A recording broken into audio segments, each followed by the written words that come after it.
എന്ത് കാര്യത്തെക്കുറിച്ചും ഒരു കാഴ്ചപ്പാടുള്ള പൃഥ്വിരാജിന് രാഷ്ട്രീയത്തെക്കുറിച്ചുള്ള കാഴ്ചപ്പാട് എന്താണ്? രാഷ്ട്രീയം എന്ന് പറയുന്ന സയൻസിനോടുള്ള കാഴ്ചപ്പാടാണെങ്കിൽ എനിക്ക് എൻ്റെ വ്യക്തമായ രാഷ്ട്രീയ നിലപാടുണ്ട്. എനിക്ക് വോട്ടവകാശം കിട്ടിയതിൽ പിന്നെ വോട്ട് ചെയ്യാൻ സാധിക്കാത്തത് കഴിഞ്ഞ ഇലക്ഷന് മാത്രമാണ്. അന്ന് ഞാൻ വോട്ട് ചെയ്യാൻ വന്നിരുന്നെങ്കിൽ എൻ്റെ നിർമ്മാതാവിനൊരു 5-6 ലക്ഷം രൂപ നഷ്ടം വരുമെന്ന് എന്നോട് പറഞ്ഞപ്പോൾ ഞാൻ വോട്ടിംഗ് വേണ്ടെന്ന് വെച്ചെന്ന് മാത്രം.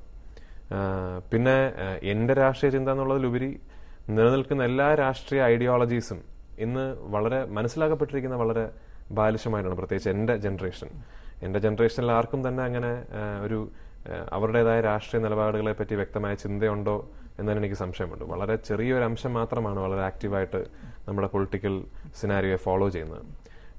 അത് എനിക്ക് തോന്നുന്നു നമ്മുടെ ഒരു ലൈഫ് സ്റ്റൈലിന്റെ ഭാഗമായിട്ടുണ്ടായ മാറ്റങ്ങളാണോ അല്ലെങ്കിൽ നമ്മളെ റിഫോം ചെയ്ത നമ്മുടെ സമൂഹം നമ്മളെ വളർത്തിയപ്പോൾ നമുക്ക് സംഭവിച്ച മാറ്റങ്ങളാണോ എന്ന് എനിക്കറിയില്ല. പക്ഷെ ഞാൻ ഇതിനു മുമ്പ് പറഞ്ഞിട്ടുള്ള പോലെ പ്രത്യേകിച്ച് എൻ്റെ കൂടെ അഭിനയിക്കുന്ന പെൺകുട്ടികളൊക്കെ വലിയ തമാശയാണ്. കാരണം ഞാനൊരു അടുത്തിടയ്ക്ക് ഒരു നായിക എടുത്ത് സിന്ധു ജോയ് ഏത് പാർട്ടിയുടെ കാൻഡിഡേറ്റ് ആണെന്ന് ചോദിച്ചപ്പോൾ PDP എന്ന് വരെ പറഞ്ഞു. അപ്പോൾ അത്രയും അതിനെപ്പറ്റി ധാരണയില്ലാത്ത മെമ്പേഴ്സ് എന്റെ ജനറേഷനിലുണ്ട്. അത് സഹിക്കാൻ താങ്കൾക്ക് കഴിയില്ല അല്ലെ? അത്രയും അജ്ഞത. അതാണ് അത്രയും ഇഗ്നറന്റ് ആവാൻ. കാരണം പത്രം വായിക്കില്ല എന്നൊക്കെ പറയുന്നത് വളരെ ഈസി ആയിട്ട് അത് അഡ്മിറ്റ് ചെയ്യുന്ന ആൾക്കാരുണ്ട്. ഞാൻ പത്രം വായിക്കാറില്ല എന്നൊക്കെ പറയുന്നത് അതെനിക്ക് ചിന്തിക്കാൻ പറ്റുന്നില്ല. അതെങ്ങനെയാണ് നമ്മളത് പത്രം വായിക്കില്ല വാർത്ത കാണില്ല എന്നൊക്കെ പറയുന്നത് അതെനിക്ക് ചിന്തിക്കാൻ പറ്റില്ല. ഒരു കാര്യത്തെക്കുറിച്ചും അങ്ങനെ താങ്കൾ പരാതി പറഞ്ഞു കേട്ടിട്ടില്ല. ഒരുപക്ഷെ ചെറുപ്പത്തിലെ തന്നെ വിജയം വരിച്ച ആളായതുകൊണ്ട്.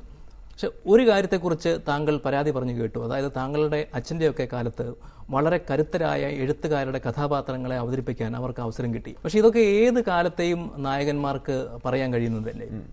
ശരിയായിരിക്കും. ഒരുപക്ഷെ നമ്മൾക്ക് നമ്മുടെ ഈ ഒരു ഞാൻ നേരത്തെ പറഞ്ഞ ഒരു നിലവാര തകർച്ച ഇനിയും പോയിക്കൊണ്ടിരുന്നാൽ ഇനിയും ഒരു 20 വർഷം കഴിഞ്ഞ് ഇതുപോലൊരു നേരെ ചൊവ്വയിലിരിക്കുന്ന നടൻ പറയുന്നത് പൃഥ്വിരാജിന്റെ ഒക്കെ കാലഘട്ടത്തിൽ ഉണ്ടായിരുന്ന എഴുത്തുകാരെ പോലെ ശക്തമായ എഴുത്തുകാർ അത്രയും എണ്ണത്തിൽ നമുക്കില്ല എന്നായിരിക്കും.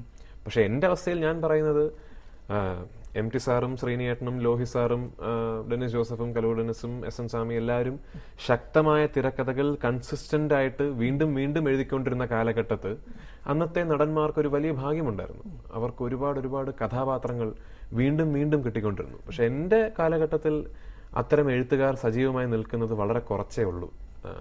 അല്ലെങ്കിൽ ബ്രില്യന്റ് എന്ന് പറയപ്പെടുന്ന തിരക്കഥകൾ രൂപീകരിക്കപ്പെടുന്നത് വളരെ വിരളമായിട്ട്. അത് ഒരുപക്ഷെ തോന്നൽ മാത്രമാവോ? കഴിഞ്ഞ ദിവസം മമ്മൂട്ടിയുമായി സംസാരിക്കുമ്പോൾ അദ്ദേഹം പറയായിരുന്നു പഴശ്ശിരാജ എന്ന് പറയുന്ന സിനിമ കൊട്ടാരക്കര ശ്രീധരൻ നായർ വർഷങ്ങൾക്ക് മുമ്പ് അവതരിപ്പിച്ച അതേ കഥാപാത്രമാണ്. ആ സിനിമയിൽ കുങ്കനായി അഭിനയിച്ചത് സാക്ഷാൽ സത്യനാണ്.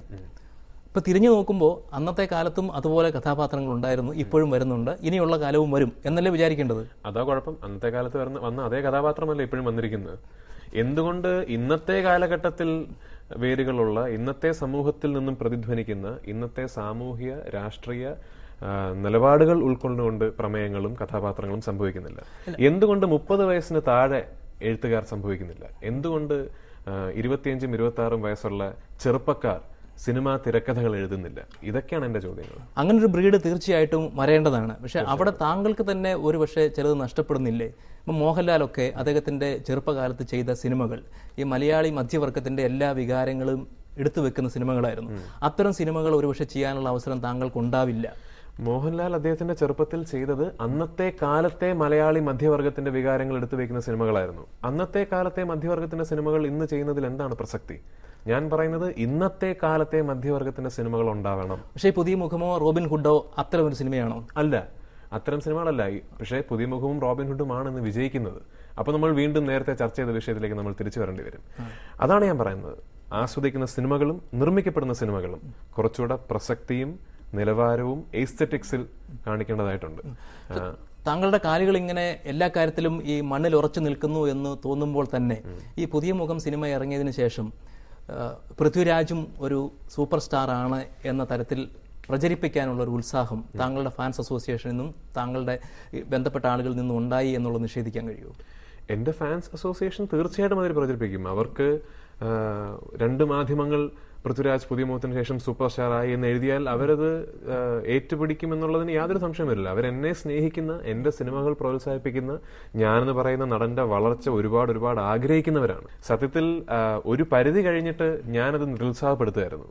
അതിന്റെ ഡിസ്ട്രിബ്യൂട്ടേഴ്സിനെ വിളിച്ചു ചോദിച്ചാൽ അറിയാം, സൂപ്പർ സ്റ്റാർ പൃഥ്വിരാജ് എന്ന് പറഞ്ഞൊരു പോസ്റ്റർ ഇറക്കിയപ്പോൾ ഞാനാണ് ഒരു പരിധിക്ക് ശേഷം ഞാൻ പറഞ്ഞത് ഇനിയും ആ വാചകം വെച്ച് പോസ്റ്റർ ഇറക്കരുത് എന്ന് പറഞ്ഞിട്ടാണ് പിന്നെ ഒരു ഞെട്ടിപ്പിക്കുന്ന വിജയം എന്നൊക്കെ പറഞ്ഞാക്കിയത്. അപ്പൊ ഞാൻ അങ്ങോട്ട് ആവശ്യപ്പെടുകയായിരുന്നു അത് വല്ലാതെ പ്രൊപ്പഗേറ്റ് ചെയ്യരുത്, കാരണം പിന്നെ അതൊരു പേഴ്സണൽ ക്യാമ്പയിൻ ആയി പോകുമെന്ന് അതിന്റെ വിതരണക്കാരോട് ഞാൻ അങ്ങോട്ട് ആവശ്യപ്പെടുകയായിരുന്നു. അത് ചോദിച്ചാൽ അറിയുന്ന കാര്യം. ഇതേ പരിപാടിയിൽ ശ്രീകുമാരൻ തമ്പി ഒരിക്കൽ പറഞ്ഞു, മറ്റ് സൂപ്പർ താരങ്ങളെ പോലെ തന്നെ ഇഷ്ടമുള്ള തിരക്കഥ വേണം, ഇഷ്ടമുള്ള നായിക വേണം എന്നൊക്കെ നിർദ്ദേശിക്കുന്ന തരത്തിൽ തന്നെയാണ് പൃഥ്വിരാജിന്റെയും പോക്ക് എന്ന് താങ്കൾ നിഷേധിക്കുന്നു. ഇത് നേരെ ചൊവ്വ എന്ന് പറഞ്ഞ പരിപാടിയുടെ ഒരു ക്യാപ്സ്യൂൾ പോലെ മനോരമ പത്രത്തിൽ ഞാനത് കണ്ടപ്പോൾ ഞാൻ അന്ന് രാവിലെ ഞാൻ ശ്രീകുമാരൻ തമ്പി സാറിനെ വിളിച്ചു. ഞാൻ വിളിച്ചു ചോദിച്ചു, സാർ ഏത് സിനിമയിലാണ് ഞാൻ ഇന്ന നായിക വേണമെന്ന് ആവശ്യപ്പെട്ടത് എന്ന് പറഞ്ഞപ്പോൾ എന്നോട് ശ്രീകുമാരൻ തമ്പി സാറ് പറഞ്ഞു, അല്ല അത് ഇന്ന സിനിമ എന്നുള്ളതല്ല, അങ്ങനെ ആവശ്യപ്പെടുന്നു എന്നോട് ആൾക്കാർ പറഞ്ഞു. ഞാൻ സാർ അങ്ങനെ പറഞ്ഞു ഒരാളുടെ പേര് പറയൂ. അല്ല അങ്ങനെ പേര് പറയാൻ ആവശ്യപ്പെടരുത്, അങ്ങനെ പൊതുവെ ആൾക്കാർ പറയുന്നു എന്ന് പറഞ്ഞു. സാർ ഒരാളുടെ പേര് പറഞ്ഞാൽ എനിക്ക് വേണമെങ്കിൽ ആ പറഞ്ഞ ആളുമായിട്ട് ക്ലാരിഫൈ ചെയ്യാമല്ലോ എന്ന് ചോദിച്ചപ്പോൾ അദ്ദേഹം അങ്ങനെ പേര് പറയാൻ വിസമ്മതിച്ചു. ഒരു സിനിമയിലും ഞാൻ ഇന്ന നായിക വേണം എന്ന് ഞാൻ ആവശ്യപ്പെട്ടിട്ടില്ല. ഞാൻ 100% ആവശ്യപ്പെടും എനിക്കിഷ്ടപ്പെട്ട തിരക്കഥയായിരിക്കണം. യാതൊരു സംശയം വേണ്ട, എനിക്ക് ഇഷ്ടപ്പെടാത്ത തിരക്കഥയാണെങ്കിൽ ഞാൻ അഭിനയിക്കില്ല. പക്ഷെ ആ തെരഞ്ഞെടുപ്പിൽ താങ്കൾക്ക് തെറ്റുകൾ പറ്റിയിട്ടുണ്ട്. 100% എനിക്ക് ഒരുപാട് തെറ്റുകൾ പറ്റിയിട്ടുണ്ട്. അതുകൊണ്ട് ഇനിയുള്ള മുൻകരുതലുകൾ എന്താണ്? ഒരു മുൻകരുതലുമില്ല. കാരണം അതിന് വേറൊരു വഴിയില്ല. അതിനെ ഓവർ അനലൈസ് ചെയ്ത് അതിന് വേറൊരു വഴി കണ്ടെത്തുക എന്ന് പറയുന്ന മാർഗം എനിക്ക് മുന്നിലില്ല. ഇനിയും അങ്ങോട്ടും എനിക്ക് ഇഷ്ടപ്പെട്ട തിരക്കഥകൾ തന്നെ തിരഞ്ഞെടുക്കുകയും എനിക്ക് ഇഷ്ടപ്പെട്ട സിനിമകൾ തന്നെ അഭിനയിക്കുകയും മാത്രമേ അതിനൊരു വഴിയുള്ളൂ. അത് മാത്രമേ എല്ലാ നടന്മാരുടെ മുന്നിലും വഴിയുള്ളൂ. ഒരു ഫുൾ പ്രൂഫ് മെത്തേഡ് ഉണ്ടെങ്കിൽ ഒരു നടനും പരാജയപ്പെടുന്ന ഒരു സിനിമയിൽ അഭിനയിക്കില്ലല്ലോ. ഈ പ്രായത്തിൽ കിട്ടുന്ന പണം ഭാവിയെ മുൻകരുതി എങ്ങനെ ഉപയോഗിക്കണം എന്നുള്ളതിനെ കുറിച്ച് എന്തെങ്കിലും പ്ലാൻ താങ്കൾക്കുണ്ടോ? എനിക്കങ്ങനെ ഈ പണം വെച്ച് ഞാൻ എന്ത് ചെയ്യും എന്ന് ചിന്തിക്കുന്ന അത്രയും പണമൊന്നും എൻ്റെ കയ്യിലില്ല. എൻ്റെ ചെറിയ ചെറിയ ആവശ്യങ്ങൾ, ഞാനൊരു വീട് പണിതുകൊണ്ടിരിക്കുകയാണ്, പിന്നെ എനിക്ക് ഒരു കാറ് വാങ്ങിച്ചു എന്നൊക്കെ പറഞ്ഞ എൻ്റെ ചെറിയ ചെറിയ ആവശ്യങ്ങൾ. പിന്നെ ഒരു കാര്യം ശരിയാണ്, എൻ്റെ ഈ പ്രായത്തിൽ എനിക്ക് ചെലവഴിക്കാൻ സാധിക്കുന്നതിനേക്കാൾ കൂടുതൽ പണം എനിക്ക് ലഭിക്കുന്നുണ്ട്. ആ പണമൊക്കെ എന്തെങ്കിലും പ്രയോജനം വരുമായിരിക്കും. എനിക്കൊരു കുടുംബവും ഒക്കെ ആകുമ്പോൾ അതൊക്കെ പ്രയോജനം വരുമായിരിക്കും.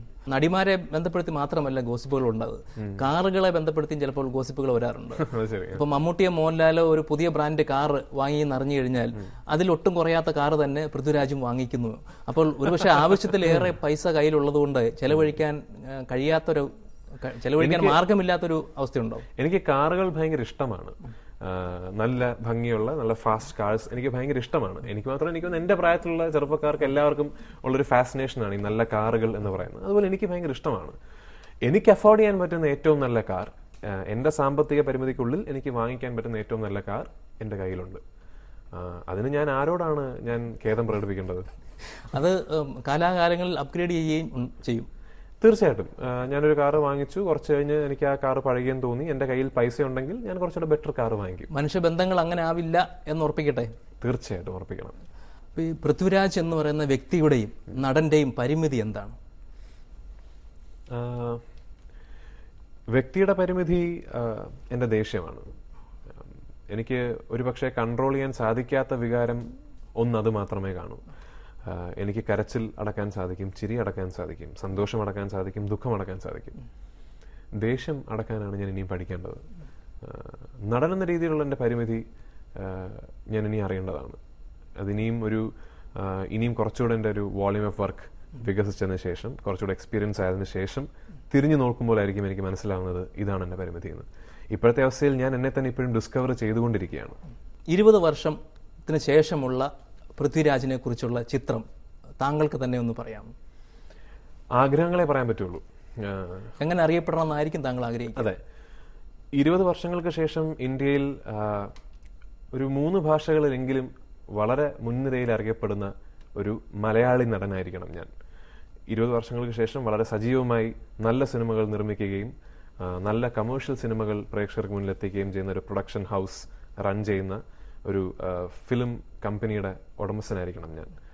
എനിക്ക് വളരെ വളരെ താല്പര്യം തോന്നുന്ന പ്രമേയങ്ങൾ മാത്രം സിനിമാ രൂപത്തിലേക്ക് എത്തിക്കുന്ന ഒരു സിനിമാ സംവിധായകനായിരിക്കണം ഞാൻ.